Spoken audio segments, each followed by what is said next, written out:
우리 교회 이제 만날 때마다 자연스럽게 인사가 샬롬이라고 하는데, 제가 또 인사 나눌 때마다 샬롬이라고 하고, 그래서 카톡을 하거나 문자할 때도 맨 앞에다 그냥 샬롬이라고 그렇게 제가 붙이는데, 이게 인사말이 단순한 예의가 아니라 또 역사적인 문화적인 그러한 배경이 있다는 거.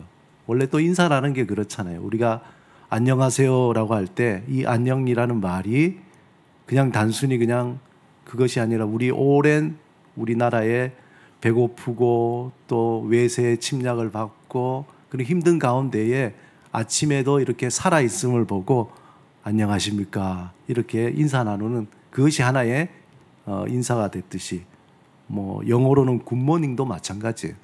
특별히 현대사회에서는 단순히 예의를 넘어서 사람과 사람을 잇는 어떤 소중한 그 역할이 인사입니다. 특별히 중동 지역에 보면은 우리는 이제 유대인들은 샬롬이라고 하죠. 이스라엘 사람들 샬롬이라고 하는데, 이 이스라엘뿐만 아니라 이 중동의 많은 사람들이 비슷한 인사를 하게 됩니다.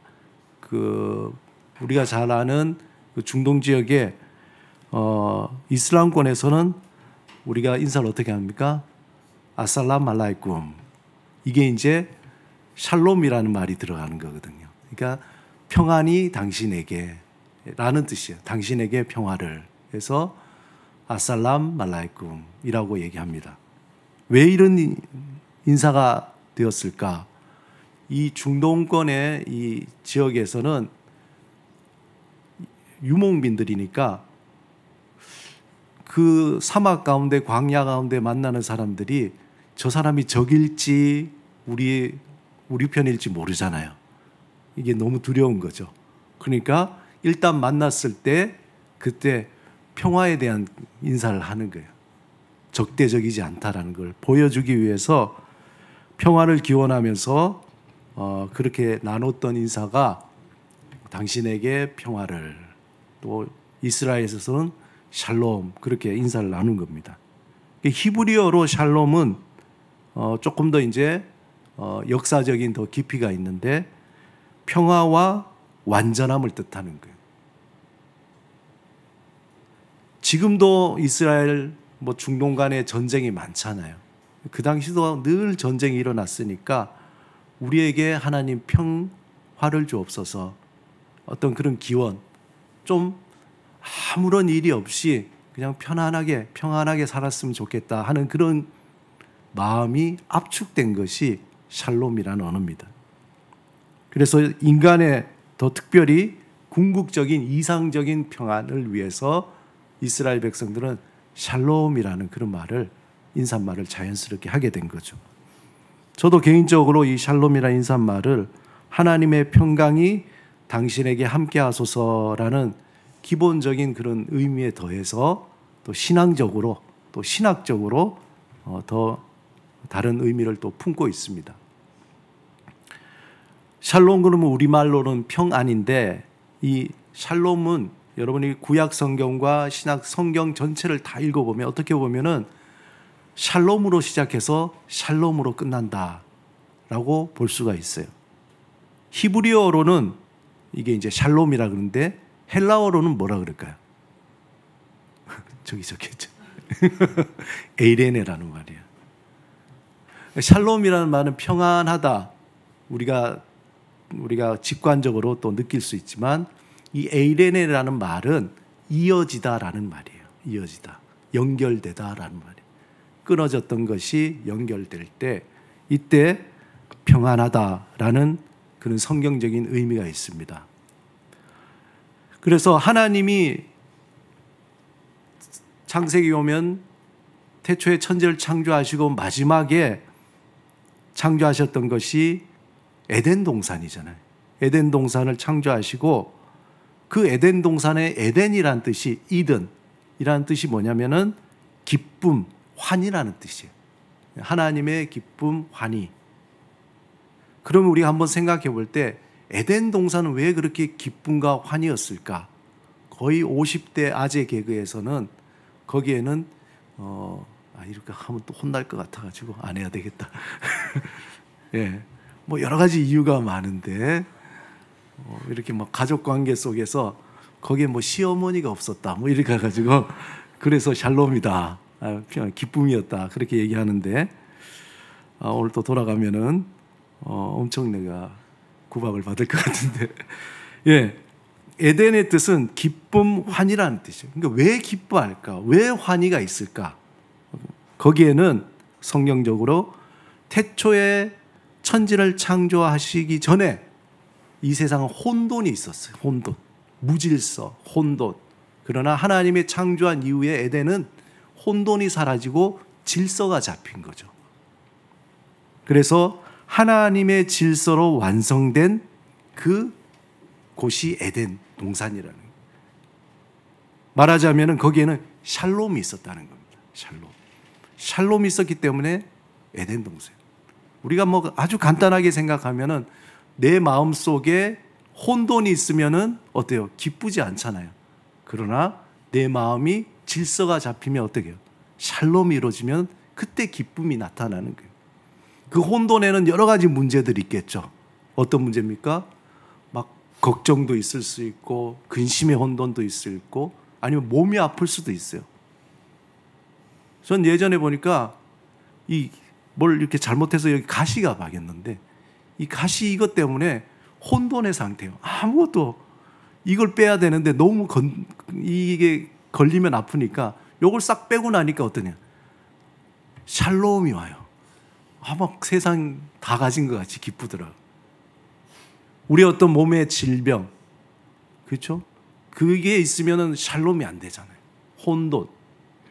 뿐만 아니라 관계적인 것도 그래요. 가족 간의 관계, 아니면 친구와도 다른 사람 관계가 틀어지면 어떻게 혼돈이 생기잖아요. 그러나 그 관계가 샬롬, 이어지게 되고 그리고 평안하게 되면은 거기에 기쁨이 일어나는 거죠. 거기서 창조적인 어떤 생각도 나고. 그런데 이 하나님의 질서, 이렇게 하나님께서 에덴 동산을 만들었는데 이 환희와 기쁨이 깨어졌어요. 하나님의 질서가 인간의 죄로 말미암아서 깨어지게 된 겁니다.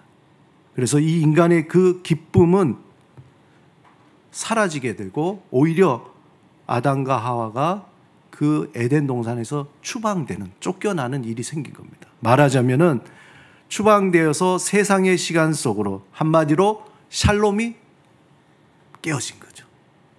그리고 인간은 대혼돈의 상태로 빠져들게 됩니다.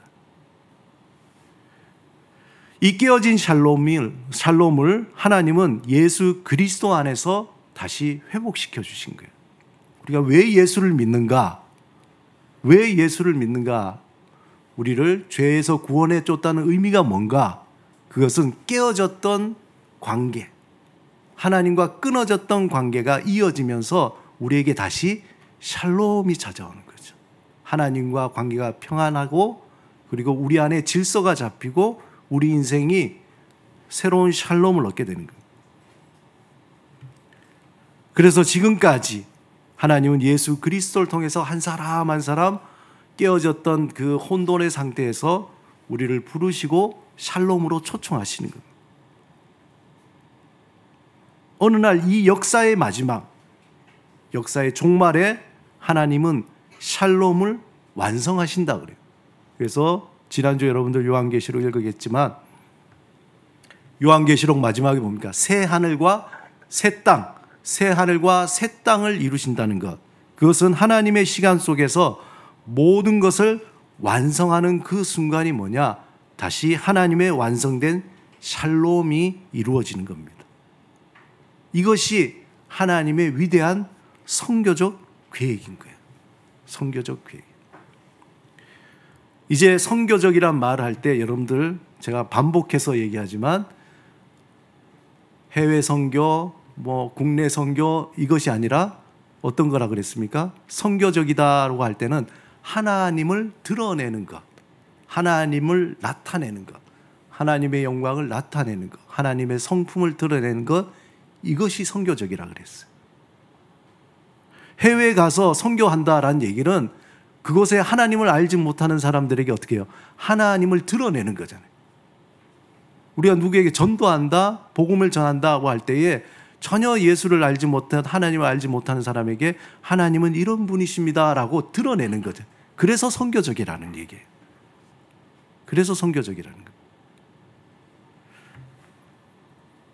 하나님의 샬롬으로 초대받은 우리가 이제 날마다 하나님과 샬롬하는 거예요.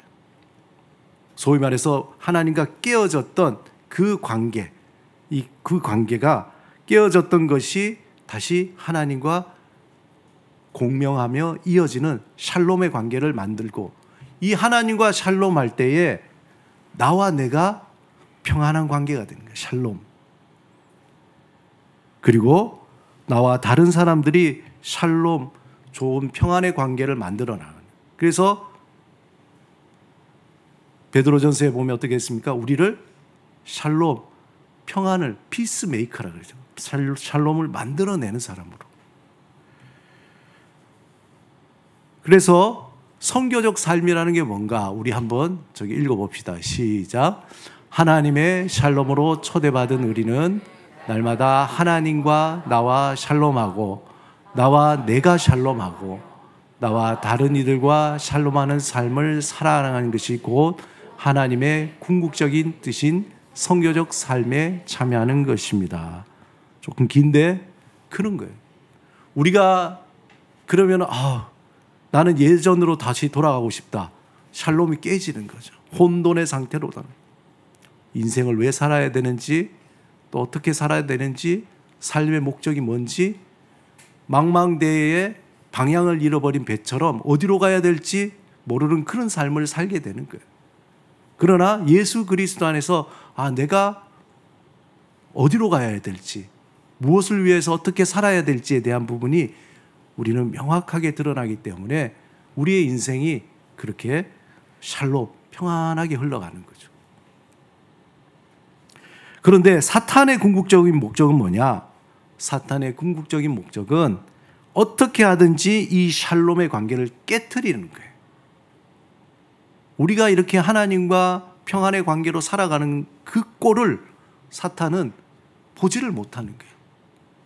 어떻게든지 하나님과의 관계를 깨트려서 혼돈의 상태로 가게 하고, 내가 나와의 어떤 관계 속에서 나를 미워하고 나를 저주하고 나에게 실망하도록 그렇게 많은 일들을 꾸며서 혼돈의 상태로 만들고, 나와 다른 사람과의 관계도 깨어지게 만드는 거예요. 그래서 사탄은 어떻게 하든지 이 샬롬을 깨트리는 것이 창조 이후에 지금까지 사탄의 궁극적인 목적이라는 겁니다. 오늘 우리가 함께 읽은 출애굽기 2장 1절, 출애굽기 2장 1절에서 22절, 우리가 읽기 전에 그 2장 1절에서 22절에 보면은 어떤 얘기가 나오냐면, 모세의 출생에서부터 바로 딸의 아들이 되는 것까지 과정이 나와요. 우리는 이미 알고 계신 분도 있지만, 모세가 이제 태어나서 장성한 후에 이제 광야에 나가게 되는 삶인데, 원래 모세라는 뜻이 뭐냐면 건짐을 받다라는 뜻이거든요. 모세는 태어나면서부터 죽을 수밖에 없는 숙명에 놓인 사람이었어요. 그때 애굽에서 태어난 이스라엘 백성들 중에 히브리인의 모든 아들은 다 죽이도록, 태어나는 아들은 죽이도록 명령을 받았기 때문에 모세는 태어나자마자 죽을 수밖에 없는 그러한 숙명이었습니다. 그랬던 모세가 기적적으로 바로의 딸에게 발견되고 바로의 왕궁에서 애굽의 왕자로 살아가게 돼요. 그리고 훈련받게 됩니다. 하지만 자신이 동포인 히브리 사람을 도와주다가 오히려 자신이 살인자로 몰려서 이제 바로를 피해 미디안 광야로 쫓겨나게 됩니다. 도망간 모세는 자신의 화려했던 애굽 왕궁에 살았던 그 모든 기억을 다 지워야 됐어요. 자신이 애굽의 왕자였던 것도, 또 자신이 배운 모든 것들, 자신이 누려왔던 걸 다 내려놓고 광야에서 그냥 목자로, 양을 치는 목자로 그냥 살아가는 것. 가축을 치는 목자로 살아가는데 어느 날 하나님이 모세를 부르셨습니다. 그리고 모세에게 새로운 일을 맡기신 거죠. 하나님의 언약을 잊어버리고 살아가는 히브리인들에게 하나님은 모세를 통해서 그 언약을 기억하여 하나님의 이름을 기억하는 새로운 역사를 준비하게 하신 겁니다. 하나님의 이름을 망각하는 시대에서 하나님은 하나님의 방법대로 새로운 구원의 계획을 모세를 통해서 준비하신 겁니다. 그 새로운 역사의 시작은 어디에서부터 시작됐냐? 그것은 애굽 안에서 노예로 살아가는 히브리인들의 부르짖음에서 시작됐다는 거예요. 그들의 고통의 부르짖음에서 시작됐습니다. 오늘 본문 7절 우리 한번 읽어보겠습니다. 시작. 여호와께서 이르시되 내가 애굽에 있는 내 백성의 고통을 분명히 보고 그들이 그들의 감독자로 말미암아 부르짖음을 듣고 그 근심을 알고. 이 말씀은 출애굽기 2장 23절에서 25절에 조금 더 그 앞에 보면 구체적으로 표현되어 있는데 그것도 한번 같이 읽어보겠습니다. 시작. 여러 애굽 왕은 죽었고 이스라엘 자손은 고된 노동으로 말미암아 탄식하며 부르짖으니 그 고된 노동으로 말미암아 부르짖는 소리가 하나님께 상달된지라. 하나님이 그들의 고통 소리를 들으시고 하나님이 아브라함과 이삭과 야곱에게 세운 그의 언약을 기억하사 하나님이 이스라엘 자손을 돌보셨고 하나님이 그들을 기억하셨더라. 이 구절에서 가장 중요한 표현이 뭐냐면은 그의 언약을 기억했다는 거예요. 누가요? 하나님이 기억했어요. 하나님이 아브라함과 이삭과 야곱 그 조상에게 주셨던 언약, 약속을 하나님이 기억했다는 거예요. 무슨 일을 통해서? 애굽에 있는 히브리인 노예로 살아가는 그들의 고통 속에서 그들이 부르짖는 그 부르짖는 소리를 하나님이 들으시고 그걸 기억하셨다는 거예요. 만약에 그 히브리인들이 고통 속에 있지만 하나님께 부르짖지 않았더라면 하나님은 기억하지 않았을 거예요. 고통 속에 살았겠죠. 그러나 그들이 하나님을 기억하고 하나님께 부르짖은 거예요. 하나님, 저희를 좀 살려주세요. 저희를 구원해 주세요. 그 부르짖음에 하나님께서 들으시고 그의 약속을 기억하셨다는 거예요. 아브라함 언약에 담긴 그 하나님과의 그 약속이 뭡니까? 창세기에 보면은 하나님이 아브라함을 통해서 큰 민족을 이루겠다는 거잖아요. 그리고 약속의 땅으로 하나님께서 이끄시겠다는 거잖아요. 그리고 궁극적으로 온 세상을 향한 하나님의 축복의 통로가 되겠다는 그런 약속을 하셨잖아요. 지난주의 말씀입니다. 그런데 이 약속은 단순히 구약 시대에만 국한되지 않고 온 세상을 향한 하나님의 약속인 거예요. 하나님께서 이집트에서 신음하는 백성들의 소리를 들으시고 언약을 기억하셨다는 것은 절망적인 현실 속에서도 하나님의 구원 계획에 중단되지 않았음을 보여주는 겁니다. 출애굽기를 통해서 이스라엘 백성은 더 큰 구원의 역사, 그 이스라엘 그 민족만의 문제가 아니라 사실은 하나님은 온 세상을 향하신 하나님의 구원의 계획의 하나의 샘플, 예표가 히브리 민족이었다. 그 구원의 여정은 그리스도를 통해서, 예수 그리스도를 통해서 완성되고 요한계시록에 보면은 최종적으로 이렇게 완성될 것이라는 것을 우리에게 보여주신 겁니다. 그래서 계시록 21장의 새하늘과 새 땅은 아브라함에게 언약했던 그 영원한 그 약속이 실현되는 거예요. 한번 볼까요? 요한계시록 21장 3절 4절 우리 한번 같이 읽어보겠습니다. 시작. 내가 들으니 보좌에서 큰 음성이 나서 이르되 보라, 하나님의 장막이 사람들과 함께 있음에 하나님이 그들과 함께 계시리니 그들은 하나님의 백성이 되고 하나님은 친히 그들과 함께 계셔서 모든 눈물을 그 눈에서 닦아주시니 다시는 사망이 없고 애통하는 것이나 곡하는 것이나 아픈 것이 다시 있지 아니하리니 처음 것들이 다 지나갔습니다.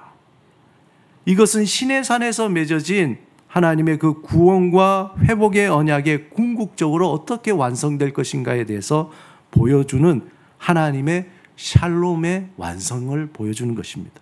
결국 출애굽기에서 시작된 하나님의 구원과 회복 사역은 그리스도의 십자가와 부활을 거쳐서 새 창조의 완성에서 절정을 이룬다는 거예요. 이것은 하나님의 언약의 신실하심, 하나님은 약속하시고 그것을 꼭 반드시 지켜주신다는 그 신실성을 이스라엘이라는 그 역사를 통해서 보여주셨고, 또한 지금까지 하나님께서 그것을 계속적으로 우리에게 보여주시는 겁니다. 인간의 부르짖음을 들으시고 구원하시고 회복시키시는 그 하나님의 사랑의 본체이신 하나님을 나타내는 거예요. 하나님이 어떠한 분이시라는 거예요. 오늘 말씀에 있는 것처럼 하나님의 언약이 그렇게 실행이 되는 것은 하나님을 향한 부르짖음에서 시작된다는 것을 우리는 기억해야 됩니다. 그래서 로마서 10장 13절에 보면은 누구든지 주의 이름을 부르는 자는 구원을 받으리라, 그렇게 말씀하고 있어요. 누구든지 주의 이름을 부르는 자는 구원을 받으리라. 이 말씀처럼 하나님은 그의 이름을 기억하며 그에게 부르짖는 자에게 응답하신다는 거예요. 오직 하나님만을 의지하며 소망을 두는 자에게 구원의 손길, 능력의 손길, 은혜의 손길을 베푸신다는 거예요. 우리 한번 저를 따라 하십시다.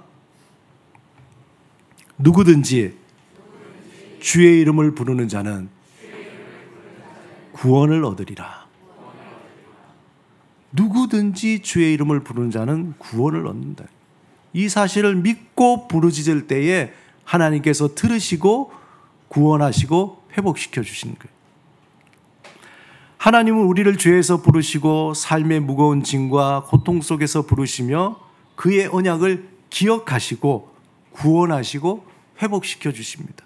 그러므로 부르짖는다는 것은 우리에게 얼마나 큰 특권인지 몰라요.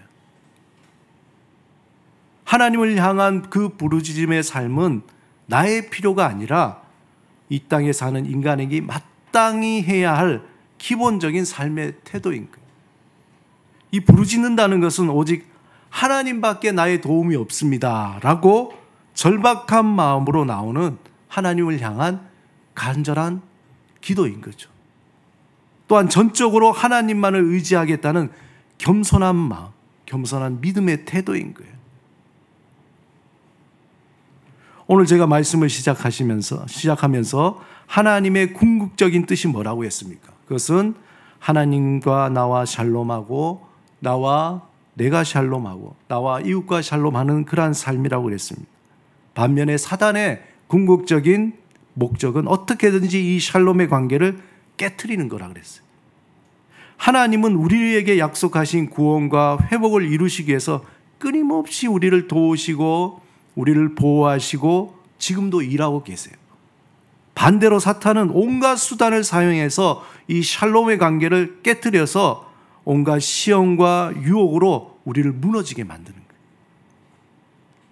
그러므로 항상 성령님의 충만함으로 사단의 시험과 유혹에 빠지지 않도록 영적으로 깨어 있어야 돼요. 깨어 있어요. 어떻게 하면 영적으로 깨어 있을 수 있을까? 우리의 힘으로 그렇지 않습니다. 우리의 지혜로, 경험으로 그렇지 않아요. 이게 학식이 많다 그래서 또 뭐 권력이 있다고 그래서 이걸 알 수 있는 게 아니에요.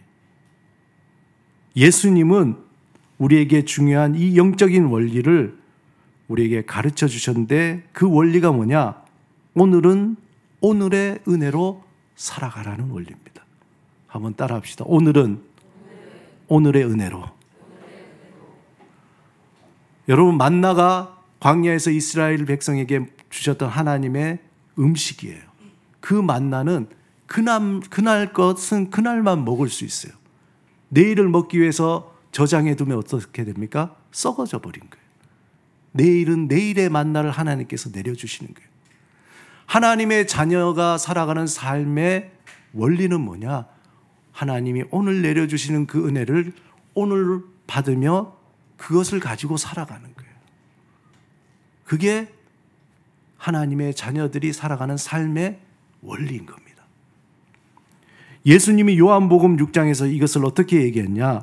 오늘은 오늘에 살아가는 영적인 원리의 삶은 날마다 만나를 기다리듯이 예수님의 살과 피를 먹는 삶이라고 이스라엘 사람들에게, 유대인들에게 얘기했어요. 그들은 도저히 이해를 못한 거예요. 도대체 살과 피를 먹는다고? 만나를 먹듯이, 구약에서 그 조상들이 만나를 매일매일마다 기다리면서 주시면 먹고 안 주시면 못 먹는 거예요. 그러나 하나님은 매일매일 내려주셨어요. 그렇다고 그것을 위해서 저장하지도 못했어요.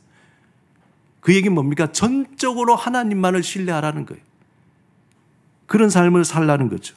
광야에서 날마다 하늘에서 내리는 만나가 없이 살 수 없었던 이스라엘 백성처럼 예수님의 살과 피를 먹어야지 산다는 얘기는 날마다 예수 그리스도를 전심으로 의지하며 살아갈 때에 사단의 시험과 유혹을 이겨내고 비로소 하나님의 언약 속에서 구원과 회복을 경험하는 삶을 살게 된다는 거예요. 하나님의 언약과 구원, 언약의 그 말씀, 구원과 회복을 경험하면서 살게 된다는 거예요. 우리가 매주 성찬을 하잖아요. 매주 성찬하는 건 그 이유도 다시 오실 주님을 기억하면서 동시에 주님, 날마다 내가 살아갈 수 있는 힘은 주님께서 내려주시는 만나, 예수 그리스도의 살과 피를 먹는 전심으로 주님만을 의지하는 그거밖에 없습니다 라고 고백하는 그러한 마음으로 우리가 성찬을 하는 겁니다. 오늘은 오늘의 은혜로 살아가는 영적인 원리가, 이 원리로 살아가는 그러한 사람만이 진실로 하나님의 언약을 믿고 구원과 회복을 경험하며 사는 하나님의 사람이라는 것입니다. 사랑하는 여러분, 오늘 본문 9절에 보면은 이스라엘 자손의 부르짖음이 내게 달하고 라고 되어 있습니다. 여러분, 이 말씀을 잘 기억하시고 의지하시기 바랍니다. 이 말씀이 오늘 저와 여러분의 마음에 깊이 새겨지기를 소망합니다. 우리는 연약함이 있어요. 너무나 연약하죠. 모든 면에서 연약합니다. 우리의 고통을 아시는 주님은 우리의 이 연약함을 외면하지 않으시고 구원을 베푸실 새로운 은혜의 문을 항상 열어놓고 계세요. 우리가 진실한 마음으로 하나님께 부르짖을 때에 하나님의 그 약속, 하나님은 그의 약속을 기억하시고 우리를 향해서 구원과 은혜의 손길을 베풀어 주신다는 겁니다. 여기에는 복잡한 철학이나 이론이나 어떤 자격이 필요가 없어요. 전심으로 하나님을 의지하고 자신의 모든 삶을 하나님께 맡기는 믿음만 필요한 거예요. 오늘 하나님이 내려주시는 만나의 은혜로 하나님을 향해 두 손을 들고 부르짖는 그 삶입니다. 아침에 일어났을 때 주님, 오늘도 주님밖에 없습니다.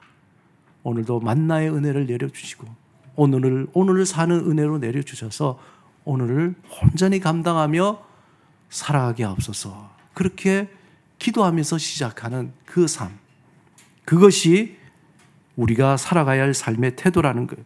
어떤 상황에서도 우리를 구원하시고 회복시켜 주실 하나님의 그 언약을 붙잡고 전심으로 하나님께 부르짖으며 하나님의 영광을 위해서 살아가는 선교적 삶이 되시기를 주님의 이름으로 축원합니다. 우리 함께 말씀을 생각하시면서 기도드리겠습니다. 우리대로 살아갈 때 내가 어떤 능력이 있다고, 내가 경험이 있다고, 아니면 나와 관계된 사람이 힘이 있다고 그것을 의지하며 살아갈 때가 많습니다. 그러나 우리가 지나다 보면은 그러한 모든 것들이 아무런 소용이 없다는 것을 우리 깨닫게 됩니다. 말씀을 통해서 하나님께서 늘 반복적으로 주시는 그 음성은, 하나님은 나를 의지하라. 오늘은 오늘의 은혜로 하나님 살아가겠습니다. 그렇게 살아가다 보면은 우리의 삶이 주님이 주시는 그 은혜로 가득 차게 될 것입니다. 우리도 믿지 말고 다른 사람도 믿지 말고 오직 하나님만을 의지하는 그러한 삶, 하나님께만 부르짖는 그러한 삶, 그러한 삶을 살아가겠습니다. 우리가 고백하는 마음으로 이 시간 잠시 침묵으로 기도드리겠습니다.